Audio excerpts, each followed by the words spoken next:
Aye.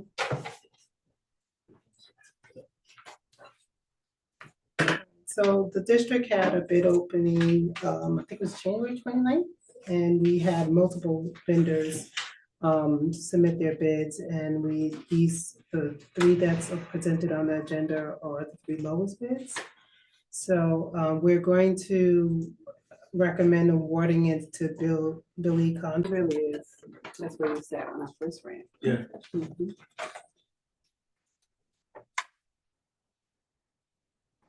Everything goes smooth on. Remember that. Stay tuned. Exciting. Where I guess. Is he trying to give you some bad vibes on that side? Is that what he's trying to do? Never. Right, it's good.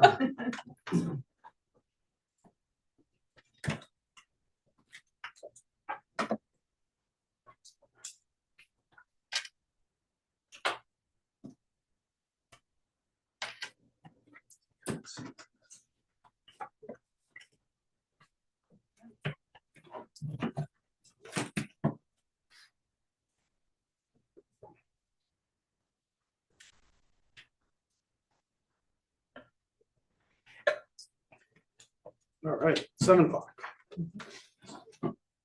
All meetings ordered, 7 o'clock on February 17th, 2026. Please rise for the flag salute. I pledge allegiance to the flag of the United States of America and to the republic for which it stands, one nation, under God, indivisible, with liberty and justice for all. Route of egress. In the event of emergency, all people may exit right or left from this room and proceed to an exit door. All doors will be open from the inside. The Open Public Meetings announcement. The New Jersey Open Public Meetings Law was enacted to ensure the right of the public to have advance notice of and to attend meetings of public bodies at which any business affecting their interests is discussed or acted upon.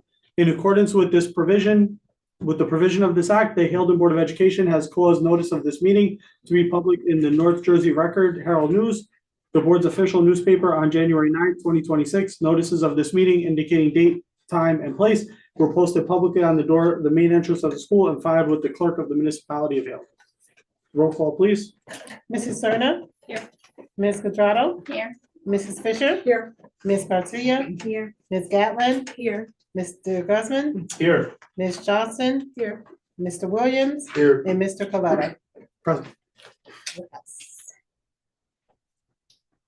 All right, moving right along to committee reports, starting with the president's report. Mine will be nice and brief. We had our first few scheduled committee meetings, which I was happy to see. Several members of the board, including myself, Commissioner Johnson and Commissioner Serna, attended in-service training for the board leadership program. We have a few items to discuss in executive session. As we enter into the budget season, I'm happy to report that there's been a great deal of discussion and openness with both the chief school administrator as well as the business administrator. We're reviewing several areas and discussing all different options to ensure that regardless of what the outcome of our financial or state aid is, that we have the best interests of the children and that we have plans in place regardless of what we get it. Additionally, I personally reached out to all three 35th legislative districts elected state representatives and asked them to come to a meeting, as well as express concern that over the last 2 years we had lost several $100,000 from state aid. Assemblyman Abdelaziz did reach out and stated that he would be happy to come to a meeting once he could work out his schedule because he's also very busy. And we also discussed couple questions about the pre-K lottery, and that's all I have. Moving on to Chief School Administrator for his report. Sure. So I'll start with the water situation. I'll end with the water situation. It's probably easier. On this agenda, a couple things should jump out. The first is you'll see the district improvement plan for CUSAC. So our test scores went up a little bit, but so did our chronic absenteeism rate, as well as the amount that is that away on us. So That kept us below the 80% line, so we are a school in need of improvement according to CUSAC for that one area, the instructional area. We still passed in governance and finance and every other operation to personnel. But in this one, we had to create a plan. So this is the plan that I'm showing you. Our test scores went up, so we're proud of the work we've done as far as using our data to kind of realign instruction in real time. But the chronic absentee rate is what's really hurting us, and so you see that's addressed in the plan as well. You'll also see our annual school safety or our biannual school safety report. That's something we send to you guys in the summertime. Then about 6 or 7 months later, we send it again. I think that we'd all agree that the middle school is being handled really well. Is doing a great job. So are all the staff members that work with them up there. So we're happy that the numbers are declining. You'll see there's a executive session for an HIB. It's a pretty clear-cut forward, HIB case. So if you have any questions on that, I could answer that during executive, or we can go straight through with it. And then as far as the water, so at 5:58 p.m., I got an email from a gentleman from the Manchester Water Utility or Utility Association. And the boil water advisory is still in effect. We'll probably find out sometime around 10 or 11 o'clock tomorrow if it's good or not. So we could throw the dice and then have everybody come in and hope we get the results back, but that would be foolish because if it turns out that the water is undrinkable and we got 1,100 people in the building, it would be quite chaotic. So sadly, we're going to have to go into our spring break days and take a day off tomorrow. And I know that the piping or all around town has been an issue. I guess most of you guys didn't have water for about a week straight this past July and August. And it's the kind of thing we can't operate a building without drinkable water for the kids. And there's just so many people that we would need it for. It's assumed, or it's not assumed, but it's believed that we're going to get a result back that says everything's safe to go, and then we start back on Thursday. But that's where we're at. So that's my unfortunate superintendent report tonight. Thank you. Any questions for CSA Walker before we move on? Seeing no questions, moving on to Business Administrator, Board Secretary report. Ms. Augustin, please. Okay, thank you, President Coletta. So the finance team met yesterday and we went over and discussed a few items. The first thing I want to just make two announcements. The first announcement is I just want to remind everybody about their ethical disclosure filings. They're due April 30th. You're hearing me continuously bring this up until we're past that time and everyone's form has been accepted. Okay, so if you have any questions, continue to reach out to us. We get back to you guys when there's rejections. We already have a few of those and we kind of work those out. The second is I received an email regarding the Tricky Tray. I know we've been hearing about the Tricky Tray, the PTA that pulls off every year. This year it's March 18th, and the president reached out to invite all the board members to attend. In addition, usually, traditionally, the board does do a collection to present a small gift as an item as a group to the Tricky Tray, and I will collect the funds, or you guys can stop by the board office or Zelle me either way. And I usually buy a gift certificate, and that would be the group gift from the board members. So please, if you want to participate, which I encourage you to do so, to reach out to me before the 18th, or at least a week before the Tricky Tray, so they can prepare and kind of put this on the list. Okay. Now, as far as the items that we discussed yesterday, the first thing I wanted to mention, which is on the agenda for approval, is the audit report that we just completed the audit just recently. Even though I have it on the agenda as a presentation, it really is a discussion during my report. So you guys have received in front of you two big books. One is one big book, which is the comprehensive audit, and then you have a slimmer book, which is the summary of the comprehensive audit. The two areas which we usually discuss is the surplus and the reserves, and also the findings, just so that we know where the district stands. Financially, the district is maintaining all of their finances. So I'm just gonna go over the surplus and the reserves first, and then also just mention some of the findings where we can improve. The first thing is the reserves you can find on page 14 to 16. I have it summarized on my report, so I'm gonna read it from there. And the first thing is the surplus amount, which is on page, I think the top of page 15. The district ended the year of June 2025 with a surplus of $1.1 million. So what that is all expenditures that were left over at the end of the year. We're able to use this amount of money to budget for our upcoming school year. So what we usually have an unassigned amount that we budget every year as a revenue source for the budget. And once the audit is finished, then we can use that in order to budget for the 26-27 school year. So that is all the balances out of all funds, all throughout the budget that are in Fund 11 and Fund 12, which is our fixed asset report. For fixed asset funds. Do I have any questions there as far as, okay. So then we go to our reserves on page 17 through 18. And this is where, after the audit, it's also balances that we are used to accumulate in these reserves to use for restrictive items. So I just mentioned the surplus amount, and that amount could be budgeted anywhere in the budget. The restrictive reserves are only can be used for specific categories. For instance, if you look at your folder, we have capital reserves with an accumulated amount of $5.7 million. That only could be used for capital projects, period. There's no exception. There's no deviation from that. Any capital projects that we have in our long range facility plan, we can utilize those per budget. This is also not a big effect on our budgets. So if we decide, as I'll continue my report, we discussed about a project that we may want to do. That project is about $3 million.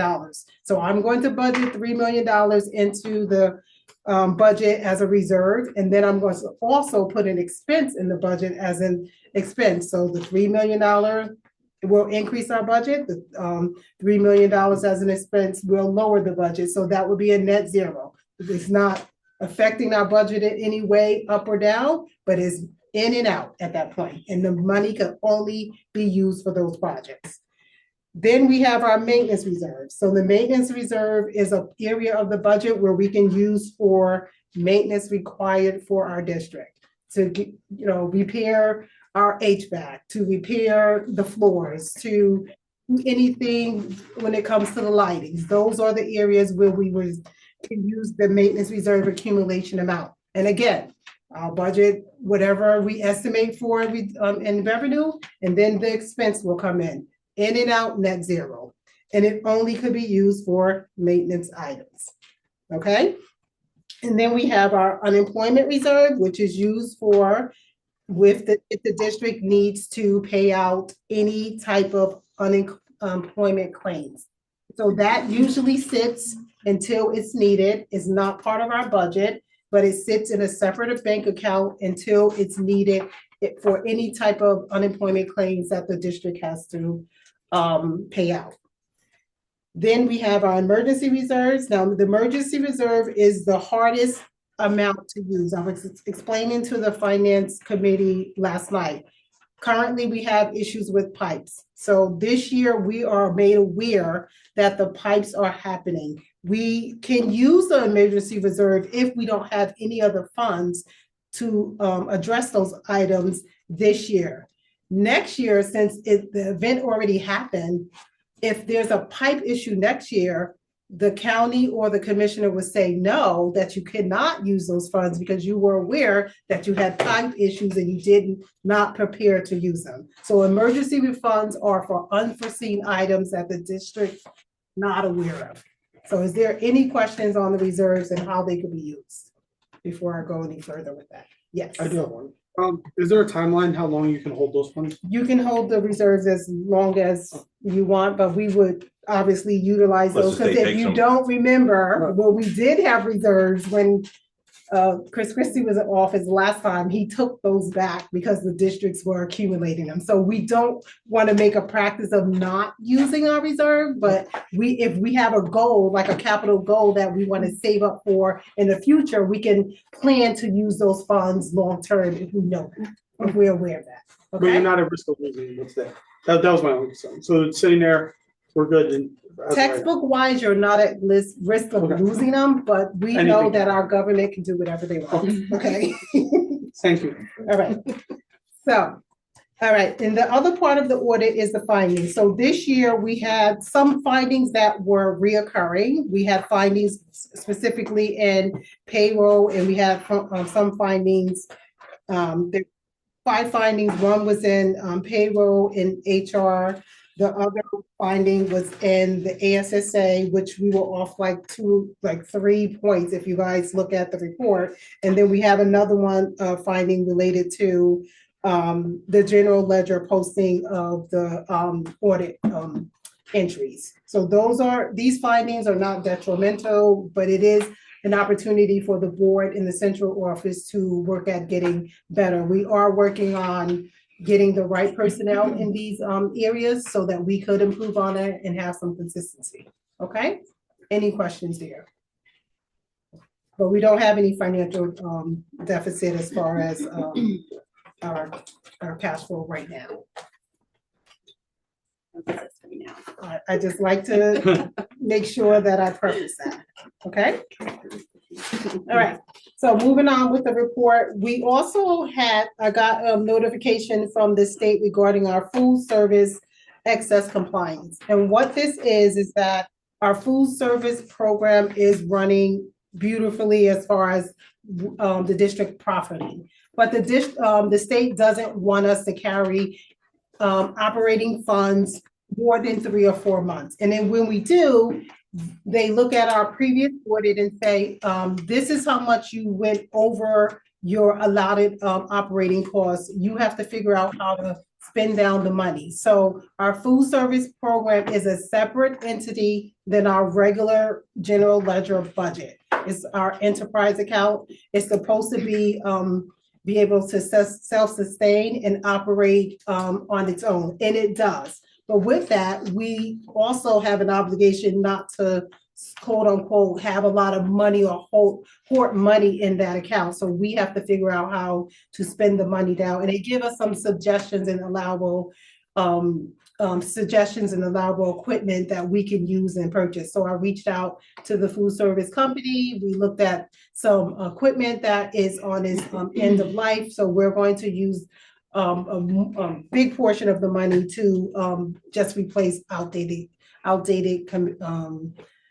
equipment. I suspect we'll still have this issue next year because our program runs, everyone gets free lunch. And with that, that means that the district is receiving, a big profit when it comes to the program. During our conversation about this, we discussed about reaching out to Mascios to see if they can upgrade the type of food that they're providing for our kids. And that's something that we're going to look into doing and having a conversation with the food service company. Maybe we can, increase the, quote, quality of the food. Okay. Any questions there? Okay. So we'll move on to the facility operations. We also discussed the facility need to purchase a water tank that has failed. It's a boiler feed tank replacement. Our buildings and ground director came across a tank that's at the end of their useful life too, that we need to replace. I discussed it with the finance team. We got 2 quotes, and it has a temporary patch on it right now. It is leaking water, but we strapped it up, what is called, and it's being monitored so that there's no big catastrophe. But we're going to put a purchase order in. The finance team agreed that this is something that we need to move forward with on a urgently.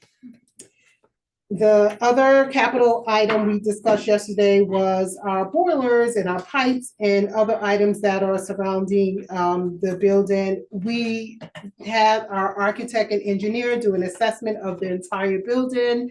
There were some findings on mechanical review of electric and plumbing that need to be addressed. I presented the budget to the finance team, and we have three options. And the options from option one, I think was around 800,000 up until $3 million to fix everything. And that's including getting a new boiler, which the boiler is at its end of its life and could, stop working at any time, and plus fix all the pipes that are surrounding it. So now that I'm in the middle of doing the budget, this is a time to have a discussion on whether we have the funds to do it in capital reserve, but we really need to figure out moving forward with getting this done and fixed so that we won't have any unforeseen issues in the future. So, all right, so you guys can ask me some questions. The last thing is, no, actually two more things. We also talked about, we added an addendum on the agenda for the technology donation. We have two cards, I believe, held in that can either be discarded or sold, but we would like the board to agree to donate it to a neighboring district that is in use for, that can use the cards. And we discussed about being a good neighbor yesterday. Right. So we just felt like the other district could use it, and if we can donate it, I would recommend that we do that. Okay, all right. And the last thing is the SRO renewal. We talked about negotiation terms on this item, and we are going to set up a time to talk with the borough to talk about the extending or the renewal of the SRO contract for next year or for the next few years. Do we have any questions from me? And that's the end of my report. I know it was a lot. Questions? Okay, all right, thank you. Next up, we have personnel management, Mrs. Serna. Agenda item Z. Moving on to curriculum and technology, Mrs. Garcia. There was some confusion with our meeting we set up on February 11th, so. Yeah, blame me, because I'm the culprit. I'm sorry, I was on a flight to Nashville, and I totally double booked that, so I apologize for that. I'm happy to go through any of the agenda items tonight at the meeting to get you whatever information you need. Moving forward, I can always take initiative and make sure I send out the invite to everyone along. Sure, or Lois Jobless could do that, but the default's on me on this one. I apologize. Does anyone have any questions for Ms. Garcia? Seeing no questions, moving on to policy and public relations, Mr. Williams. We're gonna table that report for next month, Mr. President. You. Moving on to safety and security, Mrs. Johnson. We have nothing.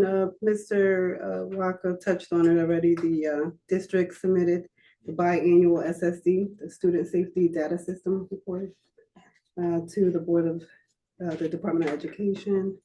And all the data is attached. So that was it for us. Thank you. Does anyone have any questions for Mrs. Johnson?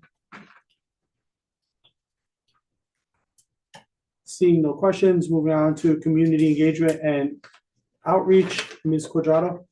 Nothing to report. Thank you. Moving on to physical plant and finance, Ms. Serna. It's very similar to the DA report. So we did have our finance meeting yesterday, and food services, we have about 126,000 to use before we lose it. We are considering better food quality, more menu options, and cafeteria equipment suggested by Mashios. The Wellness Committee, which includes board members, parents, and students, will meet annually to discuss what the parents and children like and don't like, so we can improve breakfast and lunches. For professional development, we've spent about 11,000 of our 40,000 budget to date, since we have had some no-shows to certain training sessions. One suggestion would be to come up with a new bylaw or policy, because the district loses money on registration fees when people sign up and don't attend. On the our SRO contract, we're scheduling a meeting with the borough to discuss different options for this contract. We look forward to working with the borough. However, we are going to explore all our options. Lastly, we have funds for 5 different projects, replacing a boiler tank due to wear and tear. 3 projects recommended by BWS Architects following their assessment and leveling the pavement in the parking lot. That's my report. Thank you. Do we have any questions for Ms. Sun? Seeing no questions, moving on to state and county, Ms. Quadrado. Thank you. So as districts move further into the 2025-2026 school year, the attention is now shifting towards budget development and planning for the fiscal year of 2027. The New Jersey Department of Education is expected to release preliminary state aid figures later this month, which will help shape districts' financial planning and staffing decisions. There is ongoing discussions at a state level regarding adjustments to School Funding Reform Act, with legislators showing an interest in reviewing funding distribution and stabilization measures for smaller districts. At a legislative level, the new gubernatorial administration has begun outlining education priorities for 2026. Which include school funding stability, mental health support, and workforce readiness initiatives. Education committees in both chambers have resumed regular meetings following the conclusion of the lame duck session, with several bills reintroduced and advanced that may impact district operations, transparency requirements, and reporting timeliness. At a county level, the Passaic County Health Department and the United for Prevention continue to collaborate with local districts on youth wellness, substance use prevention, and mental health initiatives. Additional county grant opportunities are expected in the spring. And for Passaic County School Boards Association just hosted their virtual professional development session on February 9th for those who attended. And that was titled Fostering Student Achievement Insights from District Leaders, offering continued regional collaboration and board level training opportunities. Some suggested priorities for February include closely reviewing state aid projections once released, accessing budget alignment with anticipation funding levels, monitoring policy updates connected to standards and certification requirements, and remaining engaged in county level advocacy efforts. Continued attention to student wellness, fiscal planning, and curriculum alignment remains essential as the district prepares for 2026-2027 planning cycle. Looking ahead to March, we should anticipate the release of the final state aid numbers, updated budget guidance, and further legislative developments impacting school fundings and accountability measures. I also want to add, as I'm following the district consolidation bill S4861, it has not been voted on and it remains under the committee consideration, but it does look like it was carried over in January with the bill S2646, which is currently at the Senate Education Committee. And that's all I have. Thank you. Thank you, Ms. Quadrado. Does anyone have any questions?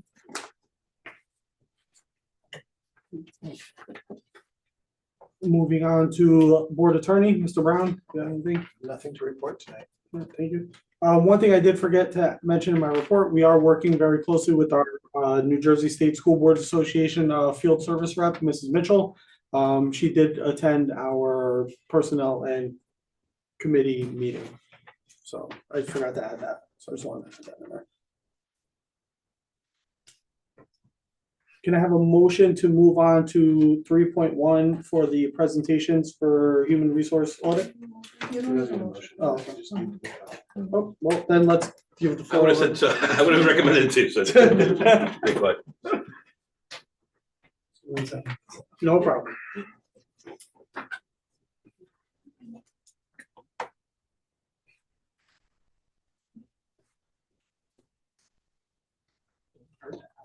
I would have been saying. Be board president one time, and I wasn't very good at it.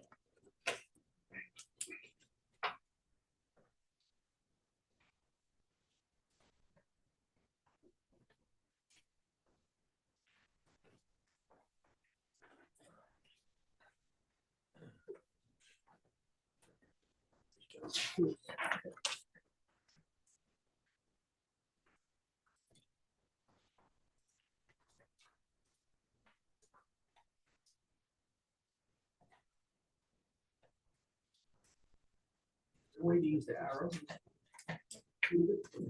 Arrow. Yeah.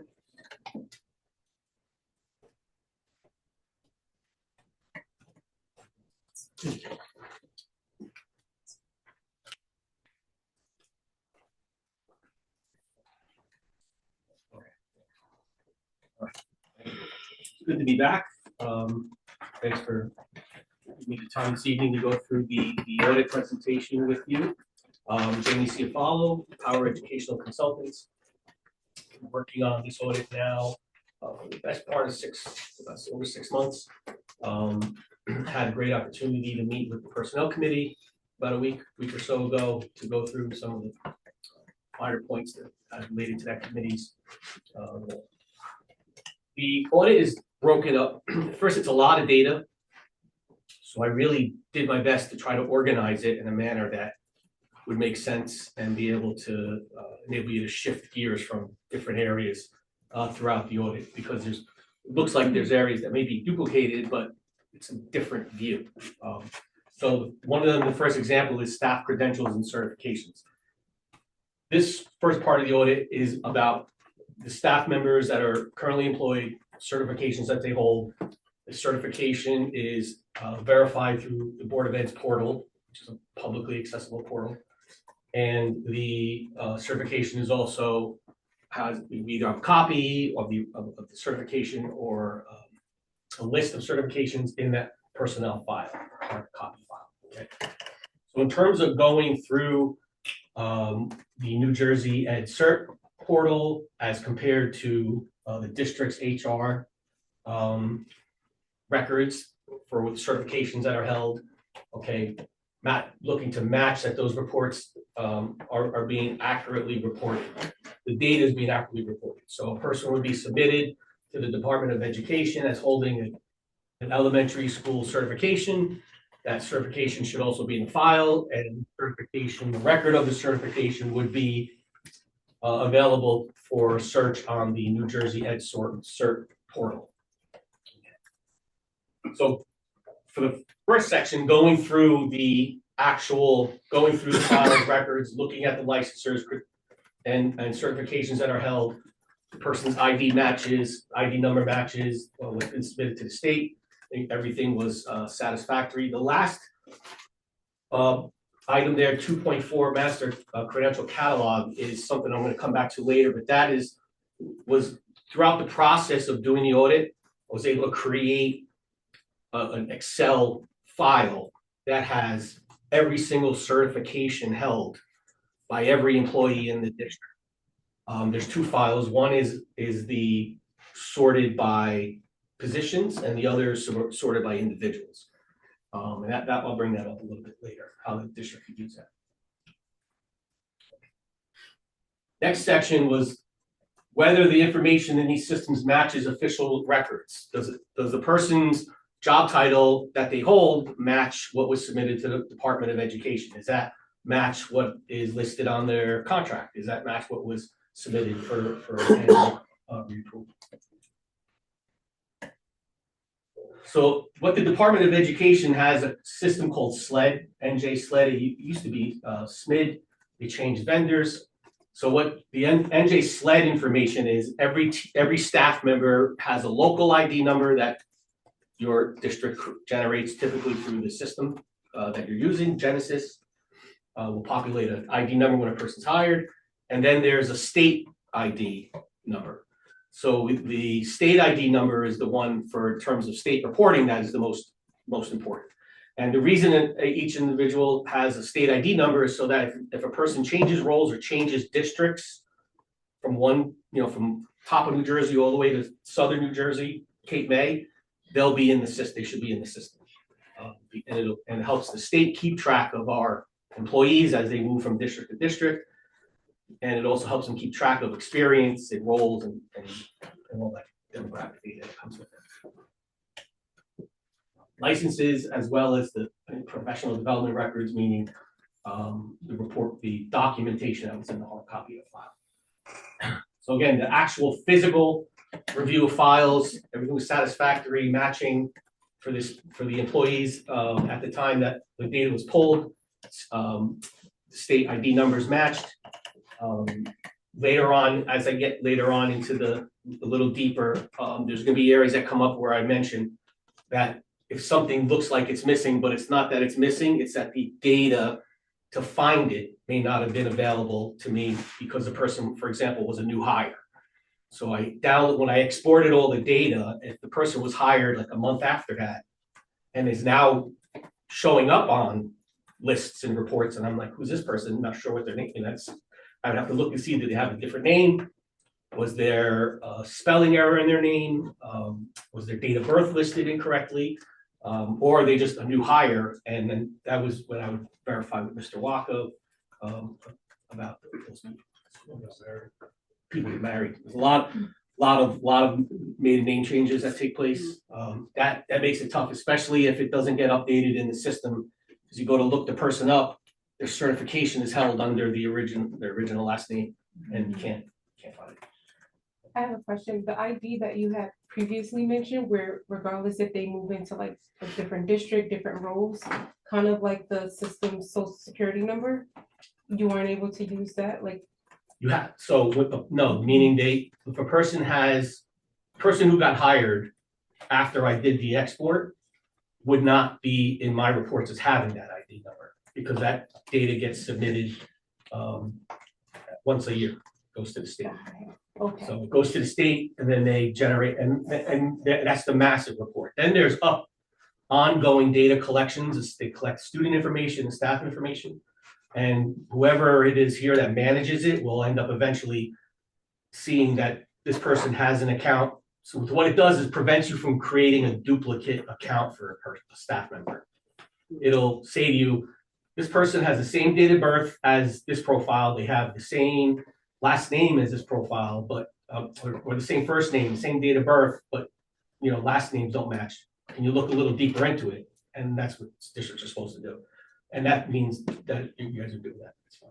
So, but people that are hired new, or someone who gets hired today, they have to wait until that cycle comes around again to submit them, and then it'll sync them up, and then you own them.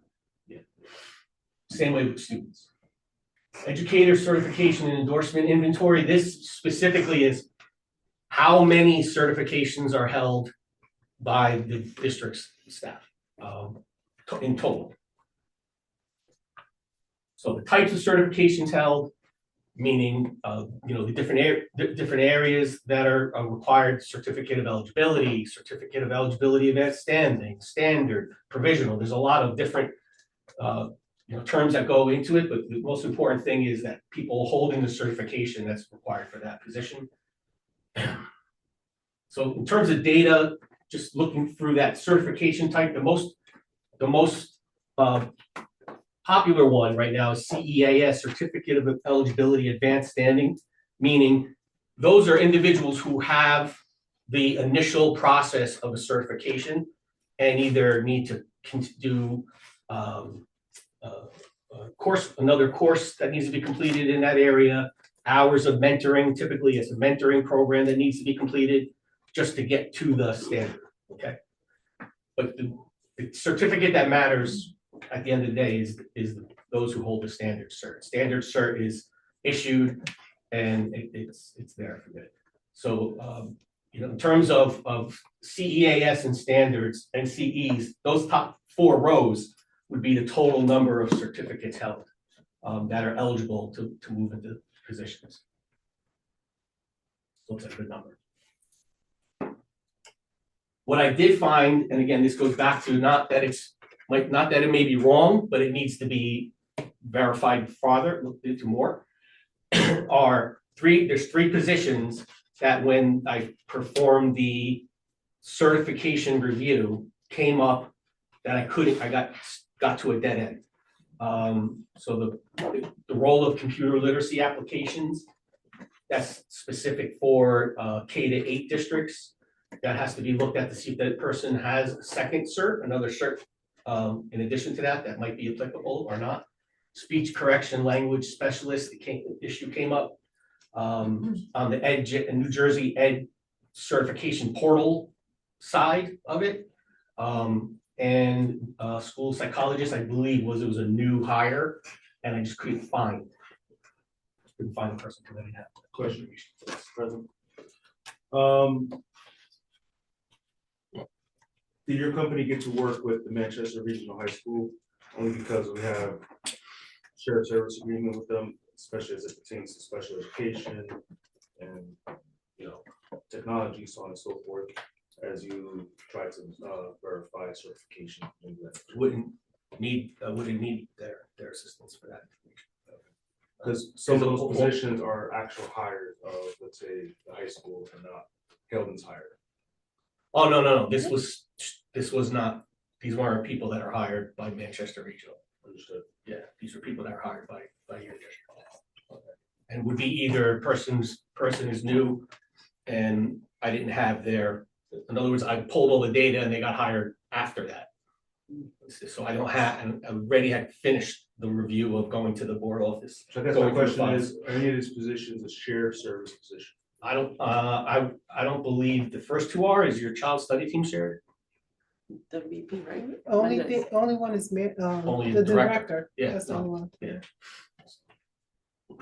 What's the percentage of, I guess, all three buckets where it was like a discrepancy or you weren't able to find a match? Is it like Just those three less than those 10? three roles, those are three current job roles that I identified that need to be looked into more. That's what it would be a follow-up. Would be like finding it, like I would need to know like the school psychologist, say if that person was hired after the report was, the export that was given to me, they're not on that report, then I would just need to know or show the person how to look it up Got and it. then insert it. But it's literally just like three individuals? Oh, okay. In those areas. Yeah. The first one has to do with how the state looks at the way computers are taught elementary school compared to middle school compared to high school and certification that's involved with it. And the second one has to do with something I've mentioned I've never seen before for a certification that had it was either checked as inactive or marked as inactive from like a very long time ago, which I've not seen before. And it could be an error on their end, but it's just something to check. Most of the times the cert wouldn't become inactive. Certification alignment review. So that's now looking at the person's job title. But every staff member has a job role that is identified and then submitted to the state. The state gives us a list to choose from, and we align their job titles, and that has to match the certification, and that goes along to the state. So as I mentioned, like there's a small number of certifications that couldn't be fully verified, either because I couldn't find the person in New Jersey Ed cert, or they were a new hire that came along afterward. But we know the people to follow up on. It's not like there's anyone missing out there that's just going to keep continuing on. We know which ones to look for. Just curious, do you have access to people's addresses to help verify? I would never contact that. No, not to contact them, but like Would to I have help that? match when there are like. No, it doesn't matter. No, it's your, so it goes by the spelling of your first name, Mhm. your last name, And- date of birth. It has to be a very specific order. And then the last four numbers of the person's social security, not the full. Okay, And then if any one of those four has something off, then it's gonna come up as no found, and it's not found. Which is, I guess, a way to keep the data safe for them. So those the ones that are unresolved, again, just requires follow-up.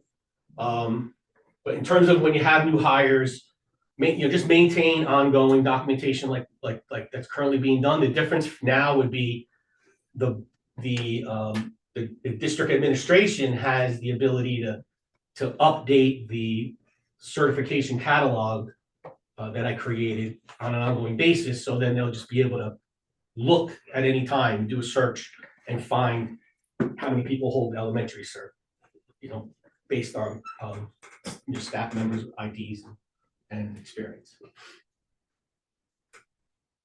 This is the old-fashioned part. It's staff member IDs or part of the New Jersey SLED. But this is the actual major demographic data that gets exported every year for the staff members. And like I said, the person will not have a staff, if the person doesn't have a staff ID number in the system, that means they were hired and the district's waiting for the state to do their update, and then they'll marry the two together and say, these two people look the same, is this correct? And they'll look through. That's when they'll go in to see prior history, where they came from, then it's a match, they match them up, and the person's number gets released to the district. If they don't have a match, then they typically have to call the state, reach out to the state and say, something's up, this person's not coming up as a match. They said they worked in another public school district, we can't find it. But that data is important because that helps keep track of people as they move from public school to public school, with start date, end date, the position they held, the certification they worked under, how long they were there. All that data gets collected and follows a person. So it's like a giant database that helps the school districts keep track of people when they come and then as they go out. So when it comes to reporting, collecting and reporting as per what the state is looking for, and the district's records matched. Everything was fine in that area. So I put this in there because I remember from the initial conversations with the board about wanting to be sure that you have readily accessible, at their fingertips for the district to be able to say, somebody's, we need a knee replacement, or we need someone to fill in a class for 6 weeks, or is there someone that we can move or shift or something happen? You just go to this Excel file and be able to pull it up. And it serves that purpose of being able to make that available information and not have to go off of memory lots of times. Who has a cert? I'm trying to remember who has it. So this is like an example of what the screen would look like. Those are all those hyperlinks are certification types. Each one of those will go to a separate Excel sheet, and it'll give a list of personnel that either have the certificate of eligibility, the standard, have a provisional, whatever was issued by the state, it's in that document. I have a question. Yes. Mr. Walker here. He's here. Sorry, so who is moving forward? Who is going to maintain this spreadsheet? HR what? HR? Yeah, this is what the HR person would do and submit this information to the state regarding credentials. Yes. Thank you. Yeah. Next section started moving to the employee total cost to the local district. This was looking at payroll from the previous year and the current school year. That time the data was pulled, we had 160 full-time positions. FTE is full-time equivalency. So later on, when I talk a little bit more about FTEs, it could be confusing and misleading because one full-time equivalency doesn't mean it's a whole person. It's the equivalent of, could be 2 part-timers, 2.5s. That comes into play. All of the data used came directly from the district's payroll system that's in Genesis. The part that was looked at more than not was because of the concerns of the ongoing concerns with the health insurance premiums going up. So there was a focus paid attention to the 137 employees who received coverage with with that total cost of $342,000. And then also taking into factor longevity payments that have to be made. Those are contractual payments that have to be made every year as per the contract. So the total cost for the purpose of this would be salary, health, and longevity. A true total cost would include all the fringe expenses. The fringe expenses were available to me as a total amount, not a payroll by payroll amount per person. So this is how it broke apart, broken into different categories for the amount of salaries accounted for, and then the percentage of the total salary cost.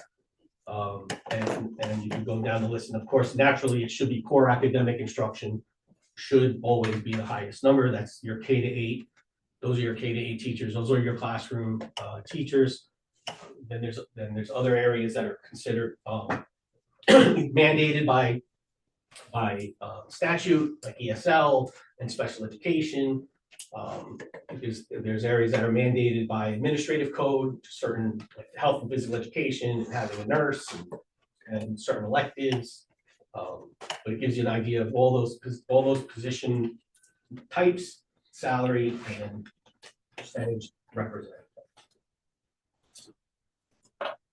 So I'm not sure where. I know the numbers are going to come in eventually with the benefits and the state aid at the end of the month, right? So then you'll be able to turn back to this and get an idea of, in terms of positions and how those are being broken apart.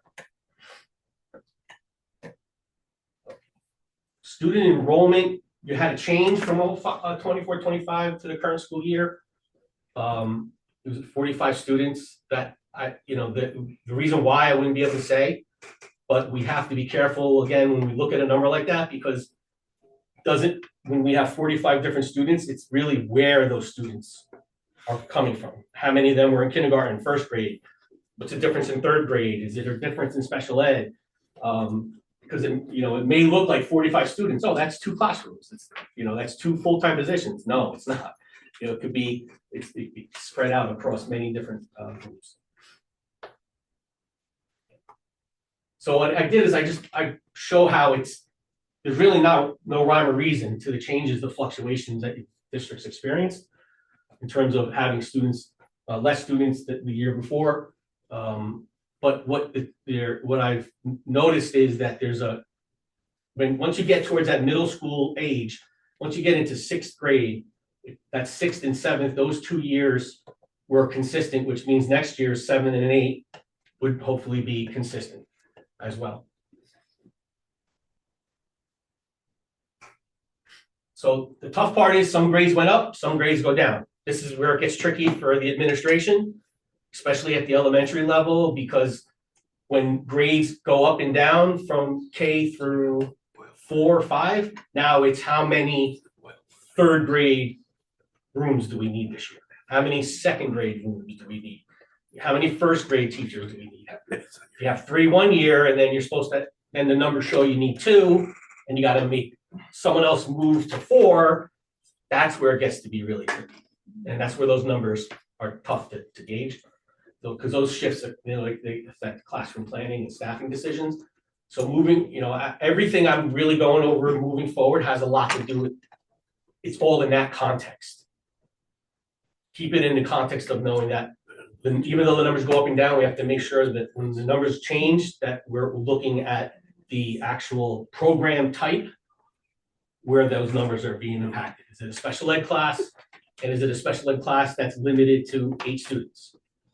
And that's a big factor, right? Because if the number 9 student comes in, that could be a concern. Whereas if it's the difference between having 14 in one 2nd grade class and 18 in the other, those numbers are.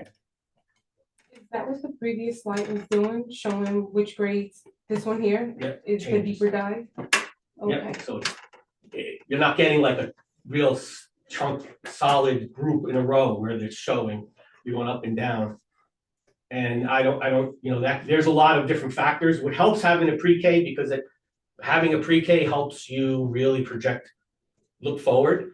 But if, there's a chance that kids were in that pre-K, by the time it came to kindergarten, may have moved.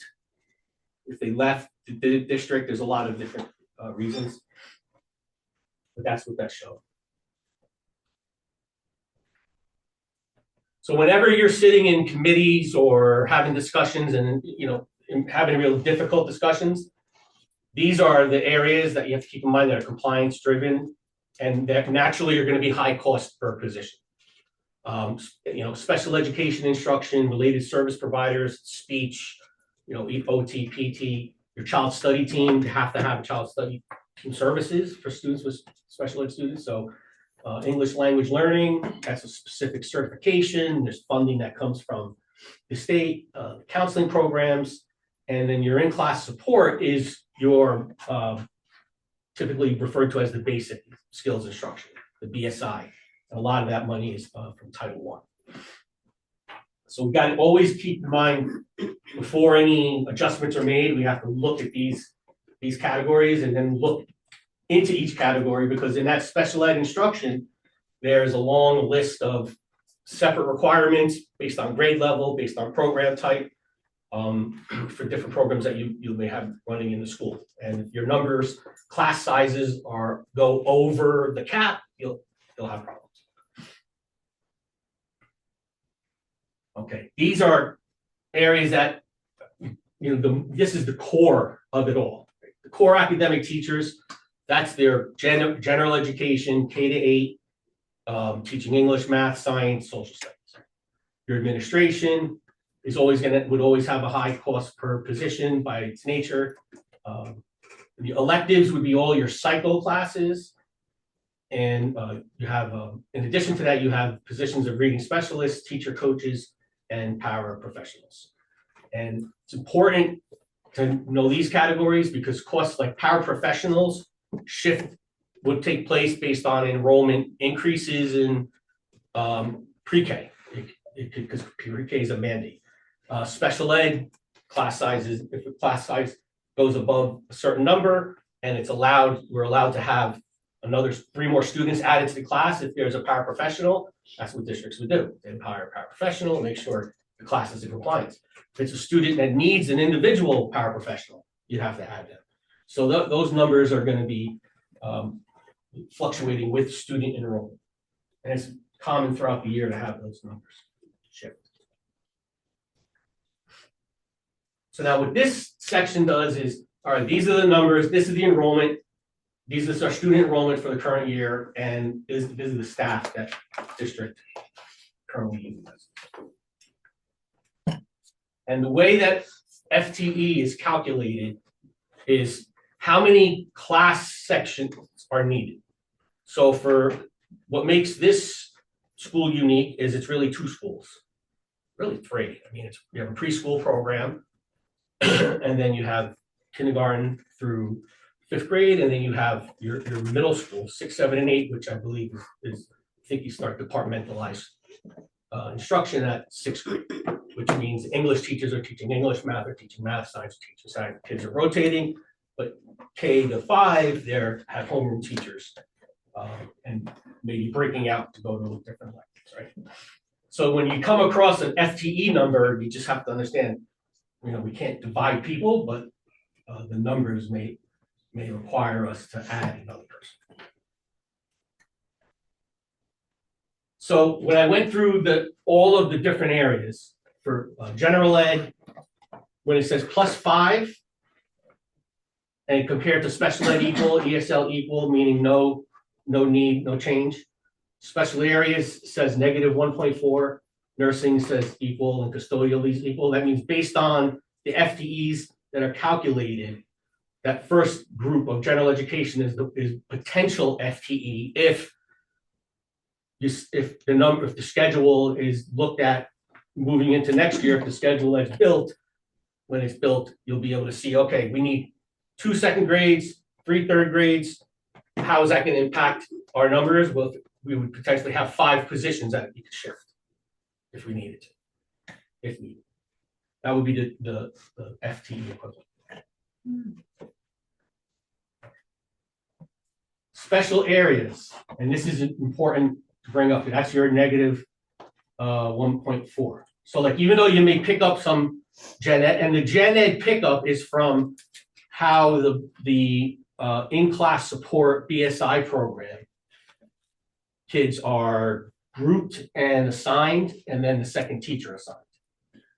That's where you find numbers. If we can dive a little bit more into that, how usual is it for the +5 in any school district? I think if you remember when we first met, Lamika, I'm putting you in a spot, Okay. but I said, the first time we met, I said, every audit I've done, and I went through the Chris Christie cuts, you'll find at least 5 to 7. It doesn't mean you have 5 extra. Just want to make that clear. No, you don't have 5 extra people. You have the equivalent of 5, the energy of 5 people throughout the day that could be restructured, right? It's not gonna be a total whole person. And that, you see, like, you can't have 1.4 of a special area person, right? And that has to get rounded to 2. So where it comes into play though is that, so like going back to that initial thing, if the initial point about the computer literacy class, if that's certification that the person holds is not an issue, then that 0.5 goes away. It's not an issue. But if the certification comes back and it is for elementary school problem, then it's a shift that has to take place. Same situation with phys ed, because phys ed is not just about the number of staff and all the students taking it, it's the amount of minutes that are required each week. Minutes get built into the schedule and everyone has a rotation through the electives. That could impact it. So it's kind of like, Rob and Peter to pay Paul. Okay. So in terms of how this all impacts the budget itself, it is not a financial audit, so it's glossing over it.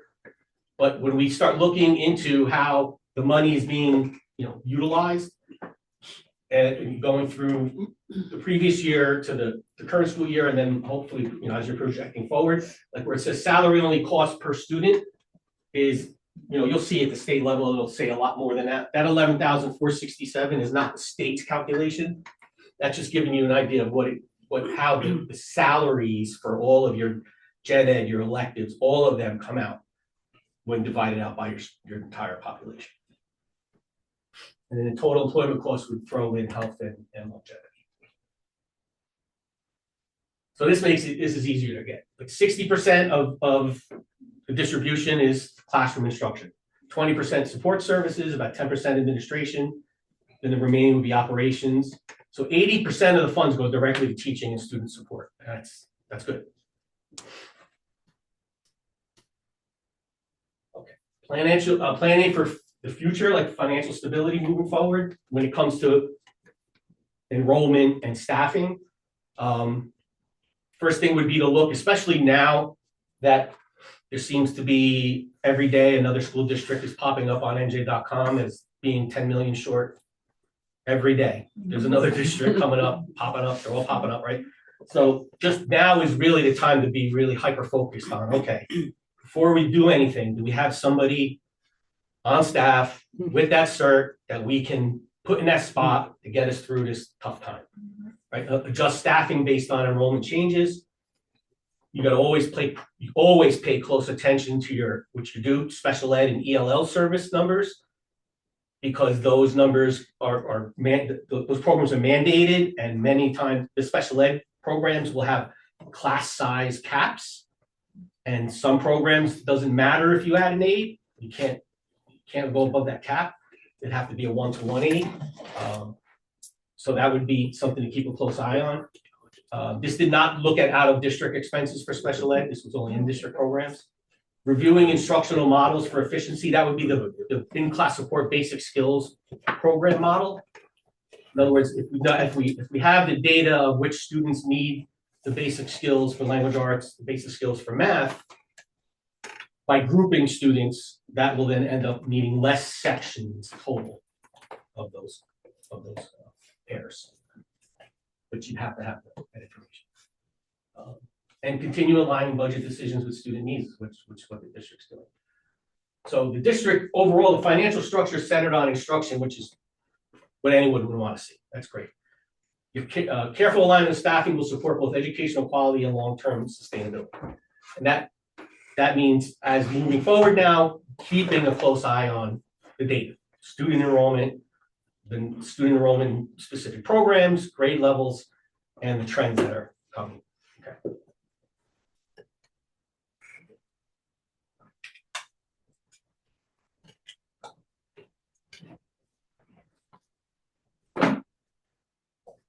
Okay.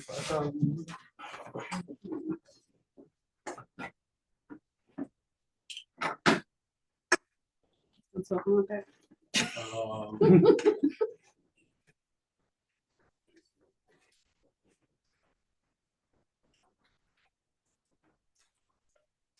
President, from it. Sure.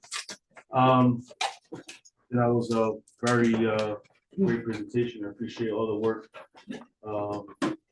that you put into this and your team. Being on this board for 10 years straight, and especially with Mr. Walker being at the helm with his entire administration, every single hire that's come through here always took into consideration, did we have someone that can do the job already? Fiscal responsibility has always been first and foremost for this Board of Education. That's nothing new. We're not reinventing the wheel. We've been doing this for a very long time. And I'm proud to see this report show just that. And with that being said, I hope that as we move forward as a board and our superintendent appears to be moving on, that, you know, when we start fresh, it is important that when we hire someone that we trust them, because that is why we're hiring them. So when they come to us for a hire or a special ed need, you know, it's important that we support the school administration and the teachers as they continue running this building, because it is very difficult. They have a very tough job, and I think everybody on this board knows that.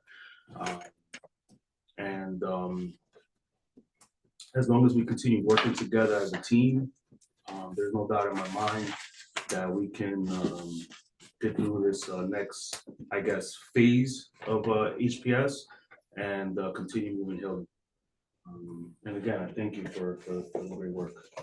And then, as I mentioned previous meeting, and I mentioned to the chair at the last committee meeting, you know, I'm leaving this open-ended in terms of if the board has any questions from now through the rest of the year. I know certain questions came up about, like, there was a special question about custodians, number of custodians, question about the special ed roles, anything that comes up from now, because my concern is I don't want you to be in a position where you do get your financial award and find out you have to look at the actual design and see if there's a place that, you know, you'll be able to be more efficient. I like how your presentation also touched on the complexity of running a school. Very complex. It's very complex. Things are very fluid, constantly changing. It's very difficult. And again, this is my personal opinion. This is nothing but a demonstration of the phenomenal work that Mr. Walker and the entire school district has done. And I'm very grateful to have been part of this team. Thank you. Does anyone have any questions before we go on to the next topic? Anybody?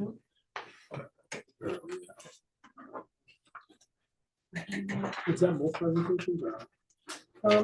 I technically already did. Okay. Yeah. So do we have a motion to open the floor to the hearing of citizens on agenda items only? Motion, Ms. Serna, second, Mr. Williams. Roll call, please. All in favor, one. All in favor? Aye.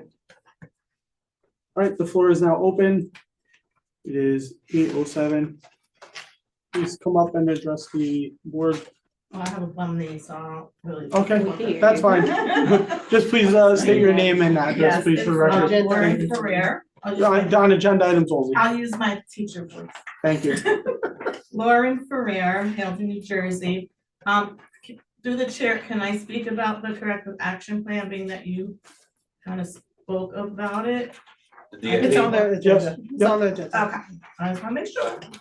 All right, so, I wanna thank, I guess, the firm for doing the little cheat sheet, because I did have my little highlighter going, okay? So the first question that I have is, if everybody could take this sheet out, if you have it. It says the findings, right?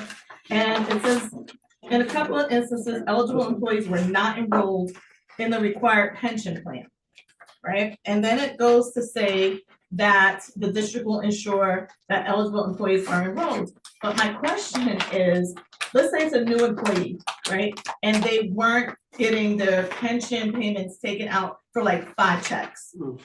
Is that employee now responsible for that back pay? And how is that going to be taken out of their checks? Because that money has to come from somewhere. That's not for the district. You messed up, but it still has to come out of the employee's pay. Okay, so I wanna know how that's gonna happen. Then the next thing is, in one instance, payroll taxes were not remitted to various agencies. It says the district will make sure that the payroll taxes are remitted in time. How much money did we lose, or interest did you lose by not paying things on time? The next question is, a few employees no longer employed by the district were not removed from health benefits. So let's just say I'm a 10-month employee. I have benefits go, even though I'm a 10-month employee, they're 12 months out of the year, okay? So let's say you messed up on the 2 months. Who's getting that money back? Because the employees basically got 2 extra months of free health benefits. So you're not getting the payments back from the employees that you lost. Where's that money coming from?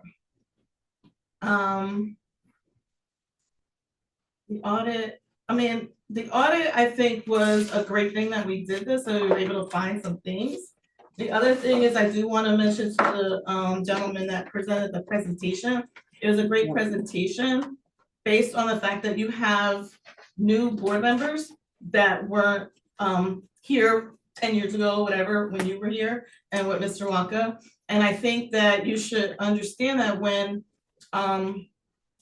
he was explaining how the state ID works, teachers have multiple certifications sometimes.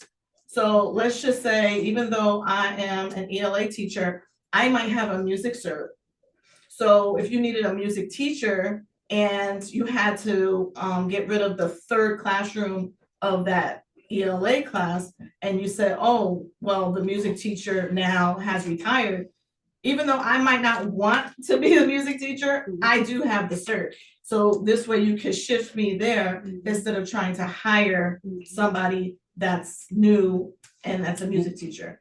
The same thing when he was saying BSI, we call them resource teachers. So if a resource teacher, right now, if you only have resource teachers for just like 1 grade, you can make sure that that particular resource teacher teaches multiple grades, like 3, 4, 5, and then look at how, especially if they have a K-8 cert, you could say, okay, I want them to teach 3, 4, and 5, and then you have to adjust the schedule. They may not have the same amount of time. They might do 40 minutes, depending on how the child's IEP is written. So it might be pull in or push out, but it's still, you can utilize that person for those students and without having to hire someone else. So those are some things. Yep. Thank you. Yeah, sorry. Thank you. I know. Didn't want to cut you off mid-sentence. I know, and you're Thank being really nice about it. Unlike others.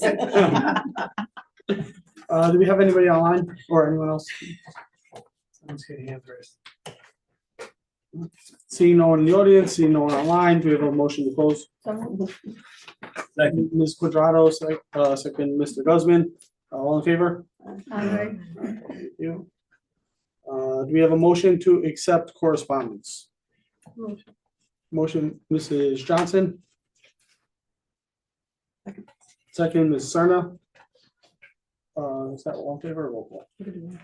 Roll call. Roll call, please. Mrs. Serna, Yes. Ms. Quadrado, Yes. Mrs. Fisher, Yes. Ms. Garcia, Yes. Ms. Gatlin, Yes. Mr. Guzman. I do have a question at the appropriate time regarding her question. My vote is yes.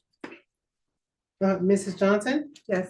Mr. Williams, Yes. and Mr. Coletta. Yes. Do we have a motion to approve prior minutes? So moved. Ms. Quadrado, second, Ms. Serna. Roll call, please. Mrs. Serna, Yes. Ms. Quadrado, Yes. Mrs. Fisher, Yes. Ms. Garcia, Yes. Ms. Gatlin, Yes. Mr. Guzman, Yes. Ms. Johnson, Yes. Mr. Williams, Yes. and Mr. Coletta. Yes. Moving on to Personnel and Management Committee, before we do anything, does anyone have any questions on any of the agenda items, 7.1 through 7.7?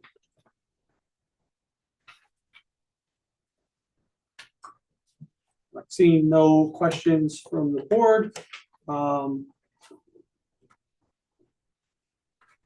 Do we have a motion to move those items?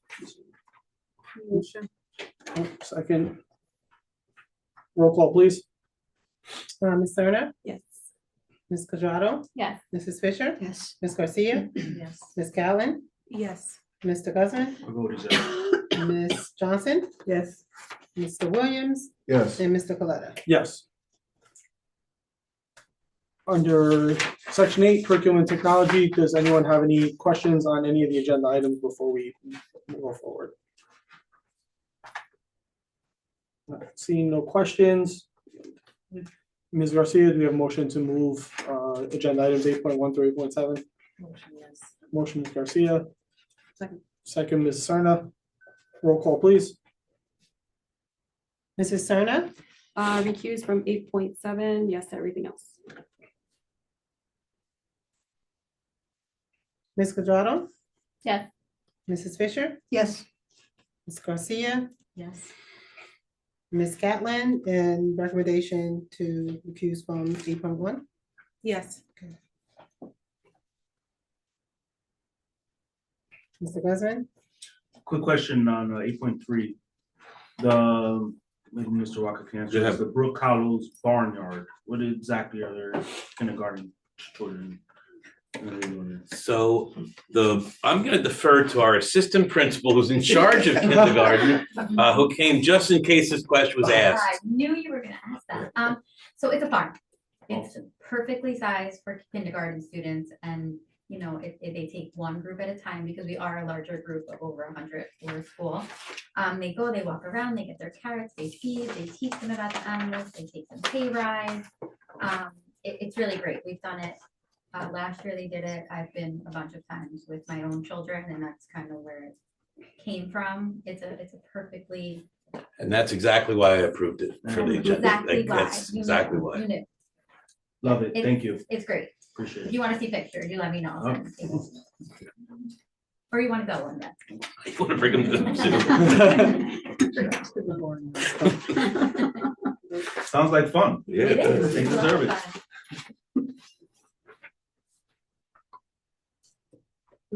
oh. Yes. I'm sorry. They stopped at, He did, Mr. Guzman. yeah, I was gonna say, what happened? Got me Get a with the whole carrot. bucket. Yeah. Get a whole bucket, your own bucket. Ms. Johnson, Yes. Mr. Williams, Yes. and Mr. Coletta. Yes. What's going on? Under section 9, policy committee, the policy committee was unable to meet. We know it is a priority and we want to schedule a meeting as soon as possible. But since they were unable to discuss the policy changes, those items were removed from the There's agenda. a couple of things where I'm gonna reach out to you and discuss to see, because there's a couple of different options we have, and, you know, you can kind of fill in the blanks as you wish. Okay. Safety and security committee, do we have any questions before we move on?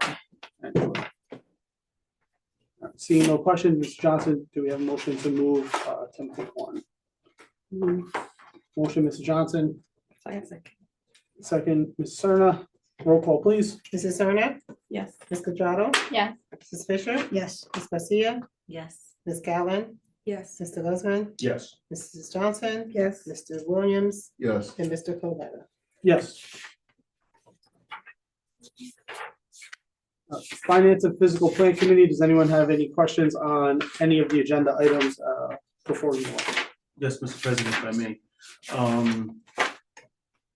Regarding CUSAC, corrective action.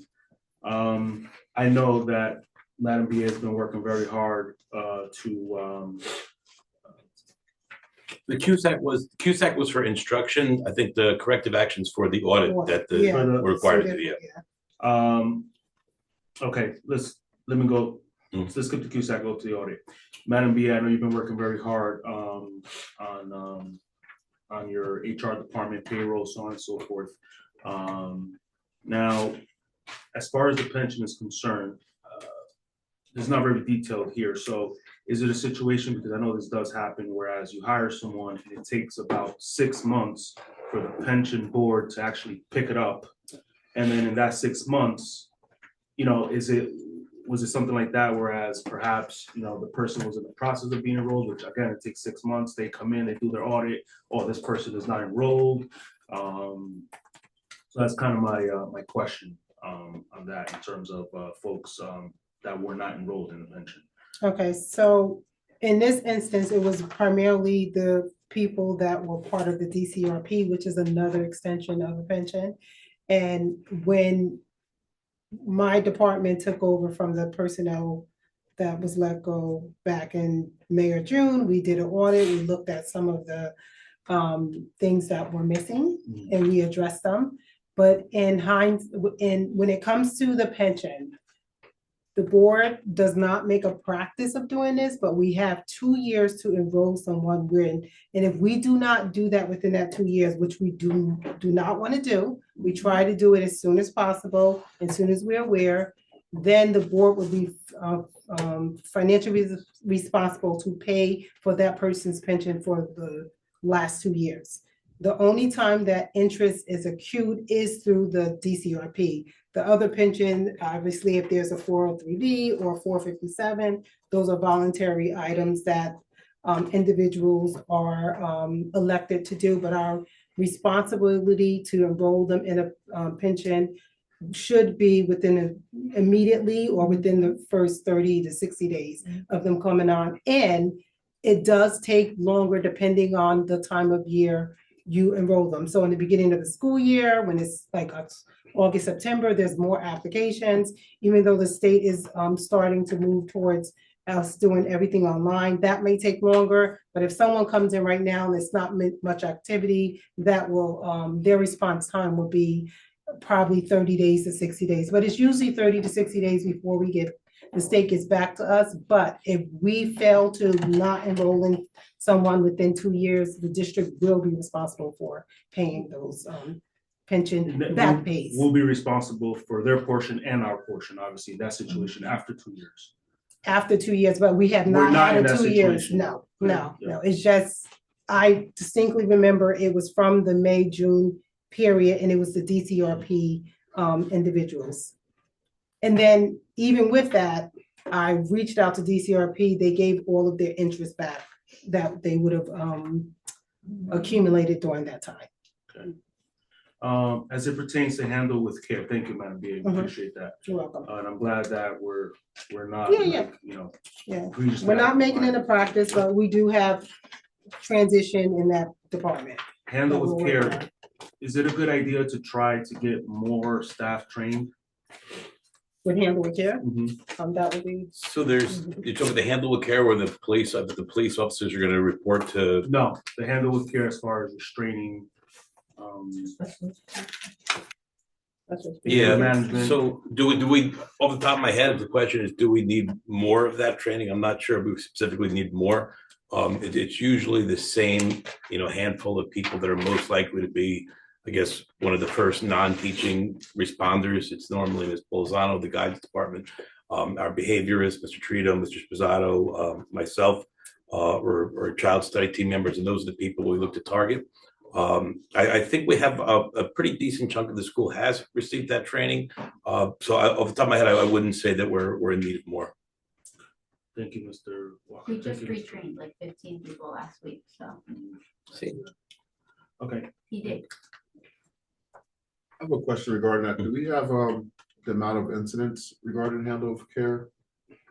so but if there's we'll make an incident report if we physically have to restrain a child, because that's something that we'll let the county know and mom and dad know about as well. And we put that in the child's, their counselor log or their medical log or both. So we will keep like a tally of that. And then as far as the other handle of care, whereas if you're a police officer, you're familiar with this, where if something happens in your town and it involves our kids, our SRO and guidance department will get a heads up from the office of that particular police department. And then we usually have our SRO reach out so we can get a better context of what the kids are going through. Any other questions? Actually, yeah, they have the same. two completely different Mr. things. Walker, Yeah. They're two Um, completely Yeah, I yeah, have different a- things. I I just wanna know This conversation how going many- back and Oh, forth. yeah. Okay. We have a question from Ms. Board Member. Yeah. Yeah, I'm just wondering if, what's the percentage of the staff that is trained? What would you say, Ms. Polzano, is a rough percentage off the top of your head? I would say there's probably at least 30% of us that are trained. And we do have years where we have staff that are trained to train. So we bring that in the beginning of the year. Sometimes if we feel that we need that, or staff is, lapsing or things are happening, which is definitely something we can look to do next year. Yes. We started with the CPR push and we pushed the whole staff through that. So they do have those first aids and basic things. This restraint is more if a child is in crisis and they need to be held in a certain manner. Yeah, one part of it's gonna be the verbal de-escalation, the next is gonna be the physical We'll de-escalation. call in that team. You kind of don't want 100% of your staff trained to do that, because you don't want that many people putting their hands on a student like Sure, sure. that, when there are staff that we are trained over and over again to handle those specific instances. And they are staff that are stationed throughout the building and don't typically carry a class load. So if we do need to call them in, they can respond immediately. I'm glad to see that, because from a liability perspective, right? If someone does have to put their hands on someone, God forbid, that's going through a crisis, a student, so on and so forth, at least that teacher is certified and we have adequate personnel that are trained. And you in the have to be building. comfortable to do it. I Sure, would sure. rather do it before I put one of my teachers in that situation. If it comes down to it and I can get there quicker, or another administrator gets there quicker, we're gonna put ourselves in that situation before we're gonna let any of our teachers do it. Madam B, I did have one question, in response to the community member question. Is it similar, so, and, I've changed jobs myself. Is it similar when there is that gap, like Commissioner Guzman said, it's usually never fast, usually like 6 months is the minimum. The teachers or the staff members for the school district, they were responsible, as long as we did it as within the proper timelines, they're responsible, they would just get back pay plus their payments, correct? Yeah, so the state will send us a certification form to tell us how much back pay plus their current Okay. pay. So then they basically just get double dipped until. Yeah, they will pay double until Yep. it works Okay. out, but like I said, if there's anything further, we would have to be responsible Okay. for it if it goes too long. Yeah. Thank you. Moving on to. Should we vote on finance? Finance, yeah. We have a motion to move items under section 12. Motion, Ms. Serna. Second, Mr. Williams. Roll call, please. Mrs. Serna? Yes. Ms. Quadrado? Yes. I'd like to recuse myself from item from 12.13, no, sorry, 12.20, line item 71180. And then 12.22, I'm recusing from purchase order 600-330. And yes, everything else. Okay. Thank you. Thank you. Mrs. Fisher? Yes. Ms. Garcia? Yes. Ms. Catlin? Yes. Mr. Guzman? Always glad to see us being good neighbors, see where, the Bottle House, allowing them to use our parking lot for the Women's Day March, as well as the donation to the Prospect Park School District. My vote is yes. And then Mrs. Johnson? Yes. Mr. Williams? Yes. And Mr. Coletta? Yes. Do we have anything on the new or old business? I actually have. I actually have a couple concerns. The website, I was looking through it and it kind of needs like maybe a revamp. It needs to be more uniformed or maybe with our emails attached to our like little picture or whatever. I just would like it to look a little bit more professional. Another thing is that the residency concern link seems to be targeting the people that are reporting instead of the people that don't live in town. Is that an error? And then the water issue.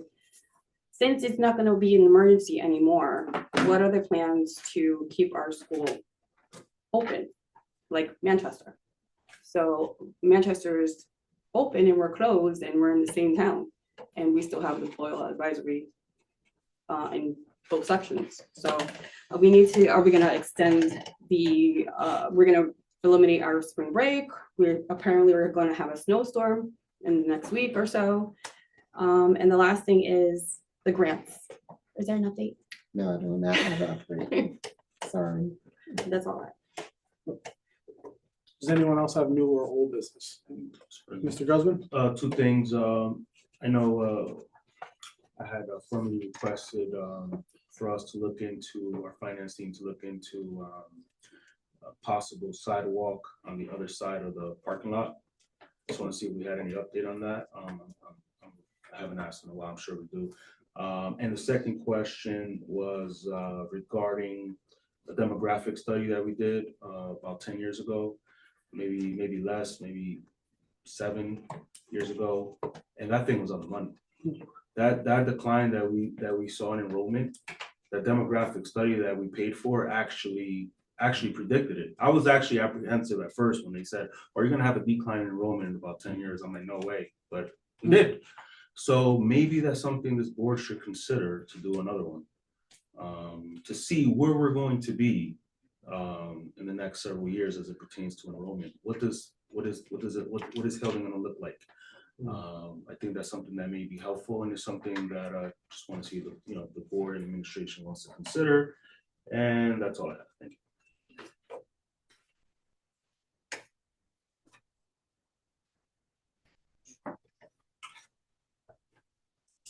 It was actually also my bad. It was very inexpensive too. It was like under, maybe 15. I have a quote for it already. Oh. For next year. I'll let you go through your spiel, but I already have it already for the budget next year. And also we have a quote for the sidewalk too. Of course you do. So we got quotes for the sidewalk and the demographic Yes. study. See that? Asked and answered. Love it.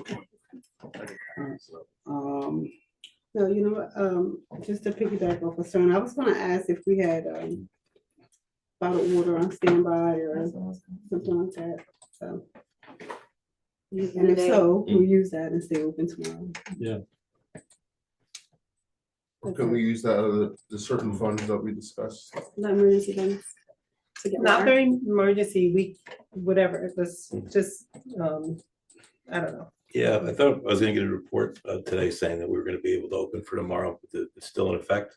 You know, it's not even like we can say to people like bring in like a jug of water from home because they probably are still in an impacted area as well. It looks like, you know, tomorrow we're gonna see if we get bad news, then we're gonna look to kind of go gung ho to try and get water and probably just do some sort of a half-day schedule, just buy a bunch of bottled water. And that decision will be made once we get news as to whether the boil advisory has been lifted or not. As far as the idea that there might be snow this weekend, well, I saw that too. You know, I have to relook at the collectively bargained contract because it looks like we did a good job kind of outlining what to do in every situation as far as with the schedule. So I'll have to take a look at that, and then, you know, we'll look to just follow whatever procedure we have in place there. Okay. And I know we spoke previously about the link for the residency concerns, which is used by Manchester as well. Did we have an update as to if we could switch that to being anonymous, which would? Did I not switch that? I didn't check for All that. right, so if it was, because I forgot to tell Bill, we can make it where it's anonymous to report back. I forgot that Andy had given a green light on that.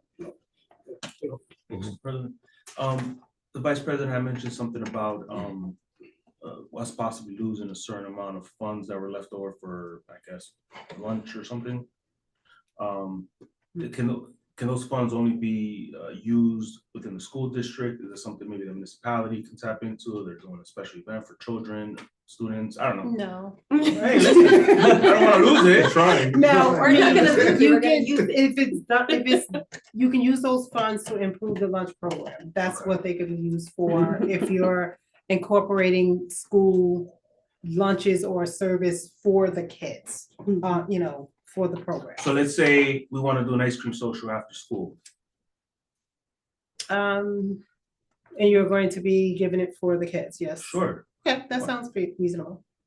Where's our community engagement committee? Let's make it happen.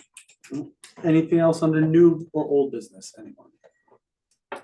Seeing nothing, do we have a motion to open the floor to hearing of citizens on operations of the school? Motion.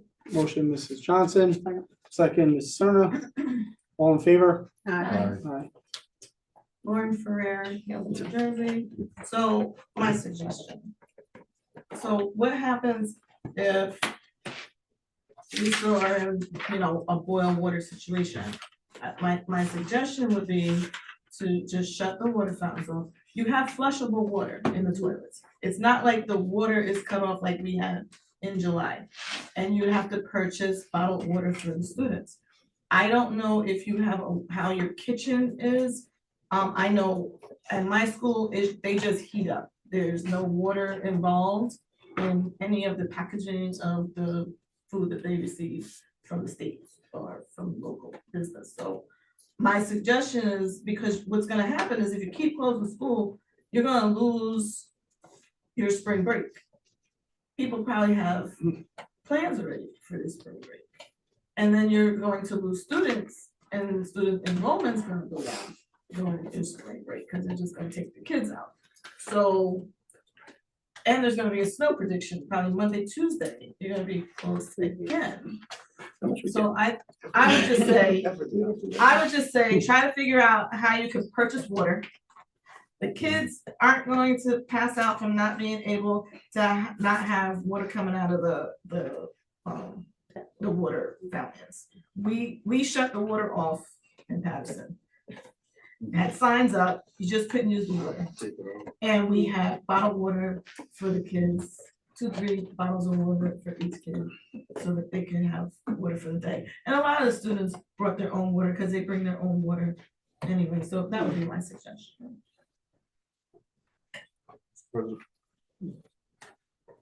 To piggyback off of This is for air. This for air, and the sharing of the local municipalities. I know it's a local business in Prospect Park that donates water to the Prospect Park Middle School. I can reach out immediately to them to see what the needs are for Helen Public, make that happen for the next couple of days. Yeah, if you want to send me their contact, you know, basically, once we get the message, I think it should be, you know, you said tomorrow morning I should get it, then once that comes in, make a decision, then if we have to scramble to get the water, we will, but if you can give me that ahead of time, that'd be great. So I know we have surplus in the middle school for. I have a question. I think bottled water is great, but what do the kids do, even the staff, after going to the restroom? How do they wash their hands? They'll probably have to just use the foam sanitizer stuff or the wall sanitizer, but as far as traditional sanitary procedures, that would probably have to, we probably have to deviate that a little bit without the you know, the drinkable water.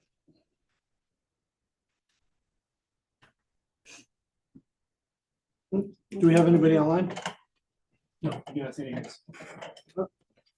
See, yep. Motion, Mr. Guzman, second, Ms. Cerna, all in favor? Aye. The last thing we have on here is a executive session on HIB and discussion on personnel matters. We have a motion to go into executive. So moved. Second. Ms. Fisher, second, Quadrado, all in favor? Is this the first HIV allegation of the year, Mr. Walker? I think so. No. First one I can remember. There's no way you can take it out. The kids have been, kids have been good. This is this is gonna be a 1-minute HIB, thing, and then, I guess for your personnel, you want me here tonight. What do you think for personnel, how long? 10, 15 minutes. What's it I about? guess. I guess situation with the student. You want that personnel for that? You want to have an executive session for that? I didn't know, I don't know. did we raise them? Yeah. Yeah. right, You did? yeah, Or I didn't know you had And, this plan. and the CS, and obviously. No. Yeah.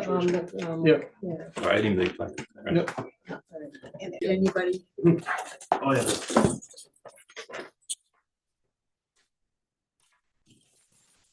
Who's on the right side today? Who's on the right side? All right, do we have a motion to adjourn the meeting? So moved. Ms. Fisher. Second. Second, Ms. Quadrado. All in favor? Aye. Thank you. Motion, meeting's adjourned, 9:22.